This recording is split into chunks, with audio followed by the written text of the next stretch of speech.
Hey Joshie. So I finally figured out how to put a video on YouTube. Yay! So you had asked about exercising and training and that kind of thing. So I did a video outside, and this one, I was being super casual about all this. So I'll show you some things, and we'll talk about some of the principles from the first video to make sure you understand how to exercise and be healthy. So first things first, safety and warm up. Just want to get blood going, that kind of thing. I've never really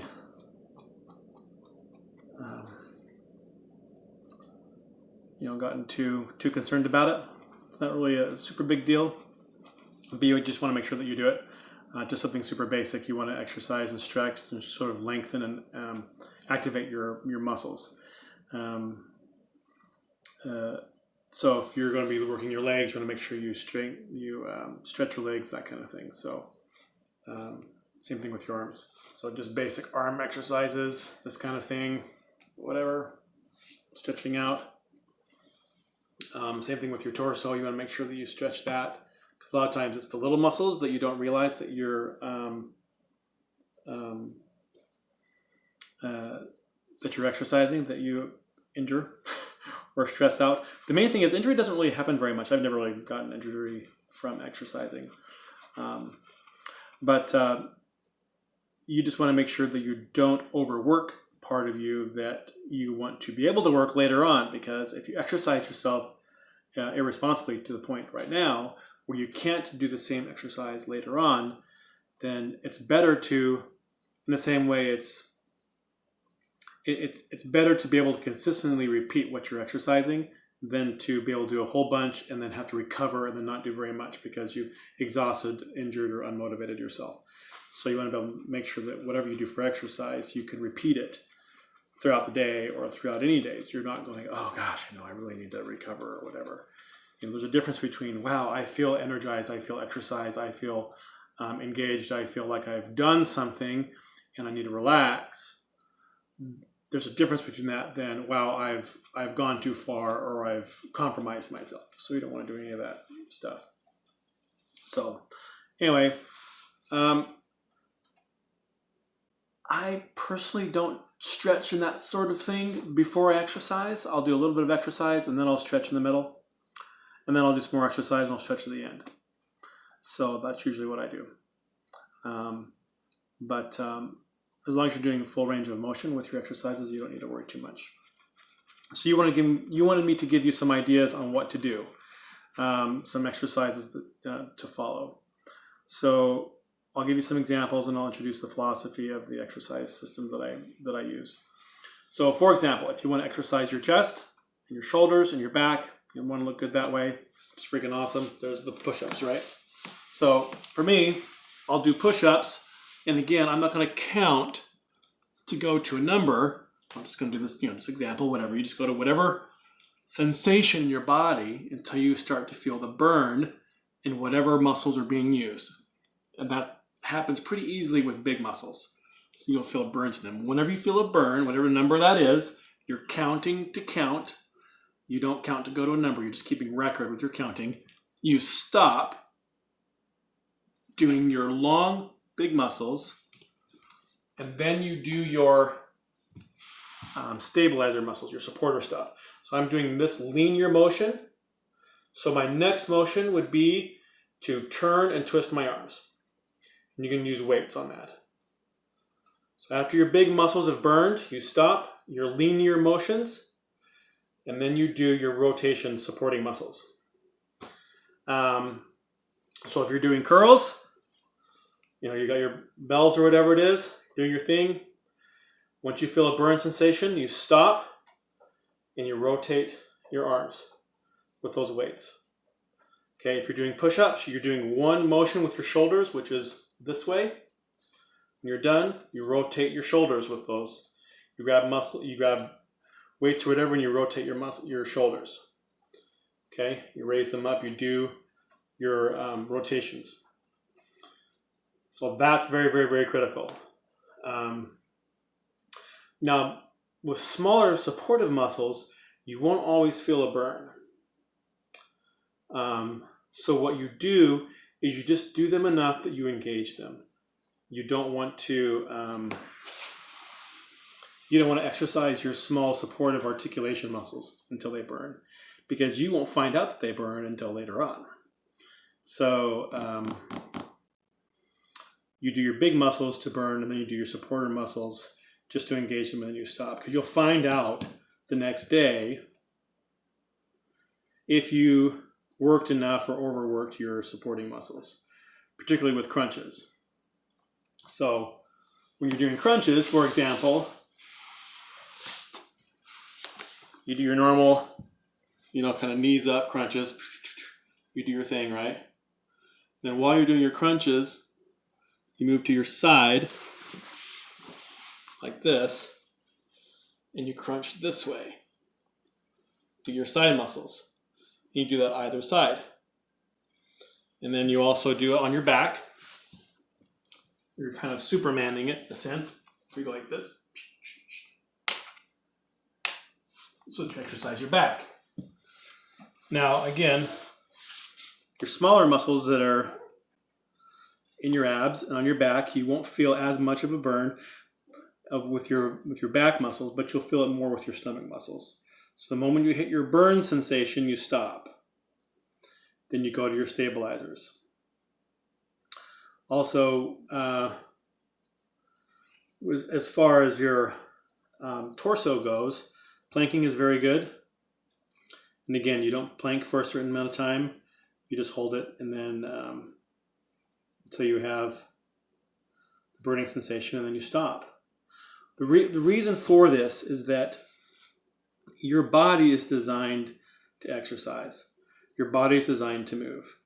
And if you overwork something that is supposed to be doing the task that you're giving it, then you don't give it the opportunity for it to be really optimized. So you can, for example, you can only sprint so far, but you can walk for miles, right? If you want to be able to sprint for miles, then what you do is you dial back. You say, okay, how much sprinting is the most comfortable amount of sprinting that I can do while still telling my body that I demand performance? So I'm going to, let's just say I've got like 5 miles I want to walk throughout the day. All right, or I want to be able to sprint for 5 miles. What you do is you sprint for a comfortable amount of time inside your burn sensation, where you stop sprinting when you burn. And with your leg muscles, what you do with your leg muscles is that, like if you're doing squats, for example, and this philosophy will go back into the sprinting thing. When you do your squats, right, you're also doing your heels. This is a normal squat. I like doing hop squats, these little jumps. I don't know what they're called. I don't care. You just do these things. This is going to burn your lungs more, which is good. But this is good for your legs. Okay? You don't want to let your knee go much further past your toes. Okay? So that means you spread your feet. Okay? But you do this for your quads, for example. And then once your burning sensation starts, I move my legs closer together. And again, watch my knees and toes. Okay, move my legs closer together. I put my hands here just as a brace, so that my knees have something to resist between here. Put your knees closer together, and you do like skiing moguls. Okay? You do this action. What's happening is that the muscles in your legs that do squats, they're just doing a linear action when you do your squats. But if you go side to side like this, because gravity always pulls down, straight down, I now have stabilizers. that I need to engage against gravity. You can see the line from the door behind me. See how that's straight up and down? Gravity's always pulling straight down, okay?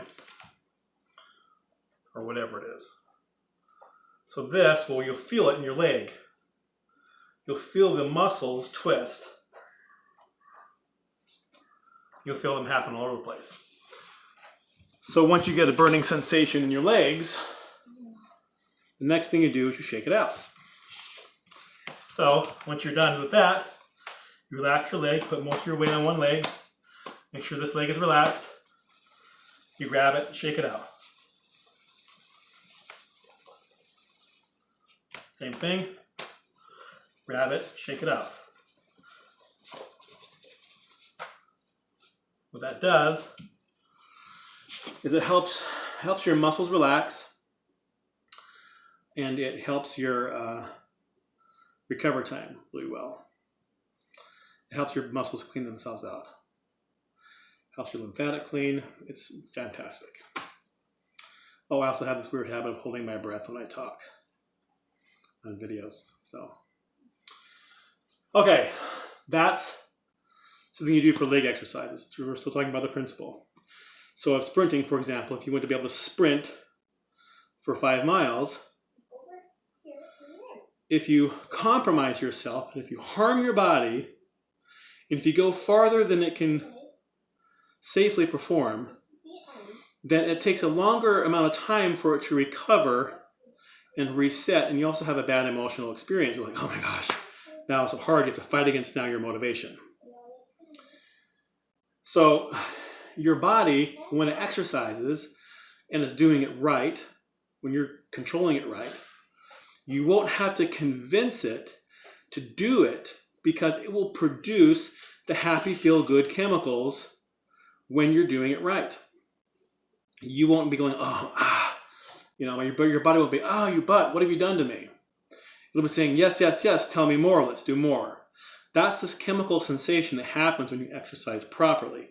It's also sort of this mental, emotional, physical homeostasis that people who are really professional at exercising, they get to. They kind of naturally gravitate towards this type of thinking when they're super pro at things, when they're already doing stuff and they've reached this sort of Zen-like physical performance. So we're going to start doing that early. So anyway, so when you're doing your curls for your arms, make sure that you then do corresponding weights and use the entire range of motion for this section of your body. Okay? Crunch is the same thing, squats the same thing, push-ups the same thing. Make sure you range of motion on supportive stuff. It's not complicated. It is so easy. It is so simple. It is so straightforward. Every single physical creature in our world exercises, and they don't damage themselves. Okay? Humans have the ability to exercise and do our thing without hurting ourselves. So it's not complicated. It's not difficult. There's this phrase in the I think it's New Testament or whatever. You have to be religious to understand good information when it comes around. But there's this idea that says, don't run faster than you're able. Well, how can I do something that beyond what I'm able to do? It's called compromise. Don't compromise your body. Don't go past the point where what you've done hampers your ability to do it again. So here's the thing, is that you can drop down throughout the day. You don't have to get dressed. You don't have to go anywhere. And you can sit down and you can do whatever amount of push-ups. You can sit down and you can do 30, 40 push-ups really easily and stop when you get into your burn sensation. Stand up, shake it off, do your thing, rotate your limbs, do all this stuff, and go back to playing video games. when your character dies, when your ship gets destroyed, whatever it is, then you stop and you do some push-ups. And as long as you don't go past your burn phase, your body will not be injured where it has to repair or motivate itself to do it again. And you can do this stuff all throughout the day. So when I first started doing this, when this idea first hit me, there was one hazard that I faced. At the time, I wasn't working a whole lot of hours in the day. And so I was like, I'm just going to do this. This idea just struck me. I decided to go with it. I decided to follow what animals did in nature, not go faster than I'm able. Well, what's able? Well, how my body feels. So once I started doing this, the hazard that I encountered was that the pleasure, feel-good sensation and the excitement of the results got to be so much where I was exercising a lot, like hard exercising for 9 hours. It got to the point where inside of it was about like 8 days. 8 days later, like I was hard exercising easily for 9 hours straight. This isn't going on a hike. This isn't going on a walk. This isn't doing something. It was really, really hard exercising. I could squat walk for miles, and it felt fantastic. So my only challenge was that I needed to find a way to. It was almost becoming an addiction. It was so fantastic. So you can just pick it up whenever you want. You can max out at the end of the week if you want to do something like that and curb this process by doing a max out, like they do oftentimes in weight training once a week. That'll injure your body enough where it doesn't want to do anything, and that'll curb your motivation to do it. But I don't recommend that. We're inherently lazy sometimes. So when you get the sensation to exercise and it's like taking over things and you want to do it all the time and it's really consuming that, just find awesome, cool moments throughout the day where you can do it. Keep doing that. And then what'll happen though too is that you'll get to the point where your burn window, instead of being really small, when you first start doing this, you'll have a burn sensation. Like you'll do your push-ups, whatever it is. Let's just pretend you're counting along, whatever it is, and you start to feel the burning sensation at like 25 push-ups. Well, earlier it might have been 27, or it might have been 23, because your body doesn't count in round numbers. It doesn't count in minutes. Your body experiences sensations. That's how it measures things. It doesn't measure things by numbers. It doesn't measure things by minutes. It measures things by sensations. So that's what you go by. So, if the sensation of the burn happens at 26 push-ups, then that's when you stop. Now, what'll happen is you'll start to experience this burn sensation in sort of a depth. You'll have, when you first start off, your burn sensation, the early parts, and you'll start to feel this in your body, there's an early part of the burn sensation. When you hit that, you stop. But as you start to become more fit, the early phase of your burn sensation it's thicker, it's deeper. And you can go longer inside the early first sensations of feeling muscle burn before you start hitting the mid and then tough burn sensations. Okay?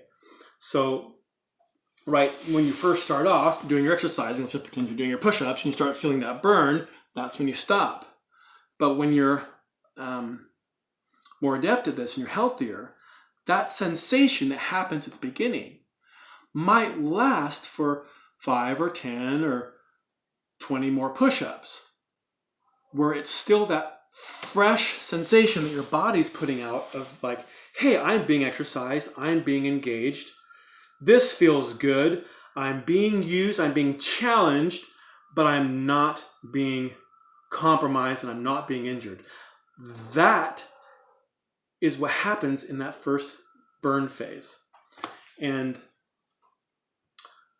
this is about body awareness, because I can't tell you, hey, if you're this age, if you're this weight, that you've got to do X amount of push-ups or X amount of jumping squats or X amount of pull-ups, and then you've got to stop. It's irresponsible, again, because our body does not think in numbers. It does not go by times. It doesn't go by increments. It goes by sensation. So use the numbers and the increments to measure. You don't go to a certain point. Oh, I've got to do 8 sets of 10 reps or whatever it is. That's If you want to be awesome performance and do it easily and naturally all throughout the day, and get to the point where you can exercise in 8-hour blocks, where you're not compromised, and you can later on that same day do it again, or the next day do it again, and the next day do it again and again and again and again, and it gets easier and easier and easier, you get more and more and more, because your body's designed to improve. And when you say, I demand you to perform, and I'm not going to compromise you, I'm not going to hurt you, but I'm going to demand you to perform, your body says, I want to perform, I can perform, I want to perform better. And that's the chemical sensations that will happen inside of you. That's your desires that will happen. You'll be sitting there like, oh, like today, maybe you could only do push-ups like 6 times throughout the day. And maybe on average, you probably did about 15 push-ups 8 times throughout the day. As long as you honor your body's talking system, its message system to you, I guarantee you that the next day, you won't be doing less push-ups because you were sore from the day before. That's a guarantee, in the very least. And most likely, you'll find yourself increasing on average. How that goes. Like, I had a push-up challenge at guys in the shop I worked at. And, it was probably about 20 times throughout the day that I found myself going down and doing push-ups. And I just kind of kept track of how many times, how many push-ups I did every time I went down and did a push-up. And at the end of the day, there were these many instances, and this was my total. Again, not going for a number. So this is something that's good for you to do. These are my instances of push-ups or squats or whatever it is. Write it down, put it on a piece of paper on the wall. You do your thing, you get up, write it down, and go back to washing the dishes. Go back to cleaning the house. Go back to doing your homework. Go back to playing your video games. You don't have to compromise and interfere with the rest of your life to do it. I guarantee what will happen, as long as you honor your burn, those numbers won't go down. The next day, they'll go up. And what will happen is that it will go up not on a steady line. Hey, I'm improving by this set increment every day or every week that I'm doing this. What will happen is that your performance will go up like this. It'll go up on a curve, because the things that you persist in doing become easier to do, not because the nature of them has changed, but your ability to do has increased. So in our exercise, you don't want to compromise your ability to do by injuring or demotivating your body through its normal exercise. That's the philosophy. That's the principle that works. Your body talks by sensation. It doesn't talk by numbers. You use numbers to record things so you can see how cool and exciting it is. Write it on your board, whatever it is. That's really fun. But just go throughout it. Whenever your body will give you the chemical sensation that you'll crave exercise. You'll be craving it throughout the day. It's almost like you'll feel like you're going to atrophy if you don't exercise. It'll feel crazy nuts. And so exercise when that happens. Exercise when you think about it. One of the great advantages of doing this is that usually with the whole gym thing, we have this mindset of, okay, well, on Tuesdays and Wednesdays and Fridays and Saturdays is when I go to the gym, right? And I go to the gym at these times. Well, that's nice, but maybe your body is like, hey, I'm ready right now to go and do this. And I will be my best, and I'll perform the best, and I will give you the best results if you do this for me right now. But if you're going, well, I can't really do that right now because I'm making dinner. I can't really do that right now because I've got this task at home. Or I can't do that right now because I really want to play video games. You can do this thing throughout the entirety of the day. I mean, when I worked at eBay, I would just, whenever I'd feel a sensation, I'd just pull back from my chair, do my thing, pop back up, ready to go, everything's fine. You have your, if you work at a corporate office or whatever, you have a break every 2 hours. Well, what are you doing on your break? So this is a very, very easy, very, very fast thing that you can do to get really fit really fast. I personally don't like going slow. That's not what I'm trained for. So if you want to train to be fast and have burst energy, then you go fast and you have burst energy. So you do your quick push-ups, you know what I mean? You do your quick jumps, you do your quick crunches, this kind of thing. And you stretch out at the end.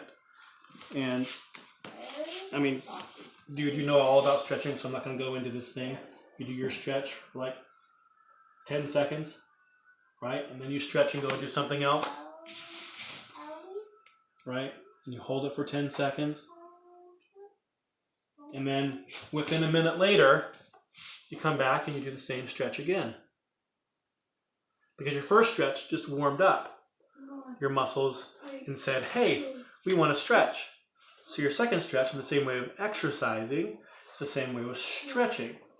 It's better for you to stretch for a total of 30 minutes in the day than it is for you to stretch for 30 minutes at once. I mean, this philosophy is finally starting to get accepted in the exercise community. It's better for you to exercise a little bit every day than it is for you to try to lump it all on the day that you feel guilty. It's the same thing with your exercise. It's better for you to exercise throughout the entirety of the day than to lump it in at the end of the day when you feel guilty. It's better to stretch in little parts throughout your day than it is for you to try to lump it all at the end of the day when you feel guilty. Because who knows when your guilt and motivation and convenience are all going to line up. So you've got to get rid of these extraneous things that compromise your ability to exercise. And that's what this is all about. So I've never heard of things like this. I'm sure that there's other people who are talking about this. Anyway, but this is the method that I use. This is the method I developed. Gosh, I kind of did this when I was doing a lot of Wing Chun, but primarily is when,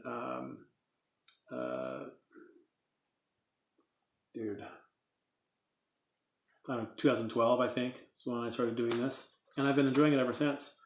Right now, I don't do a lot of on-floor physical exercises. Right now, I'm curious about, because I have a lake in my backyard, so I'm curious about endurance swimming. So I did the same thing with my swimming.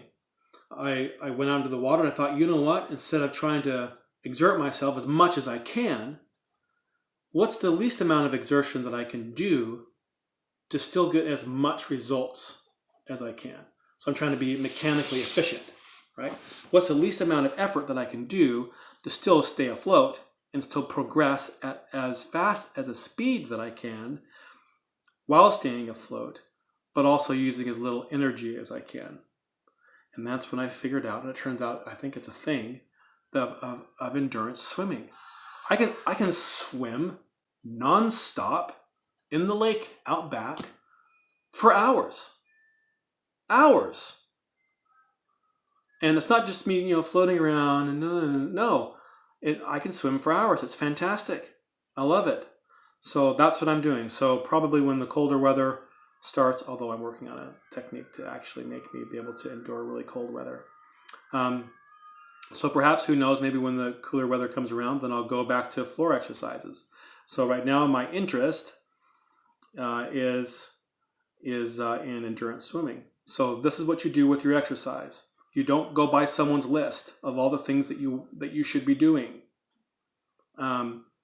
You do what's important to you. What do you want? Do you want to be able to run really far? If you're running, then you run until you get to the point where you feel that burning sensation.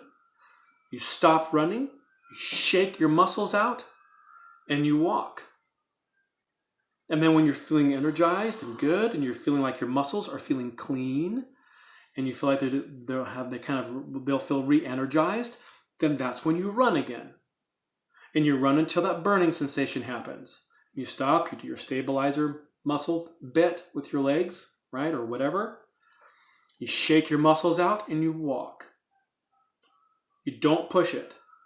And pretty soon, faster than if you were trying to run yourself, if you're trying to run yourself more than you're able, and you're trying to run a mile in X amount of time or 5 miles, and you run yourself more than you're able, it'll take you longer and you'll have a harder experience getting to that goal than if you run inside your ability and you walk, and you run inside your ability and you walk and you do that. You'll make faster progress by doing that than if you were to make yourself run for that mile or for that 3 miles when you push yourself further than you should be going. You also risk injury if you push your body, and especially as you get older. Like, oh man, I don't have rubber bones. Yeah, turns out that you don't. So that's very, very important. If you want to sprint a long distance, or if you want to be able to run a long distance, you find out, okay, I'm going to run how I want to run, and when that burning sensation happens, again, I'll stop, stabilize, shake stabilizers for a second, like I did with the knee thing, right?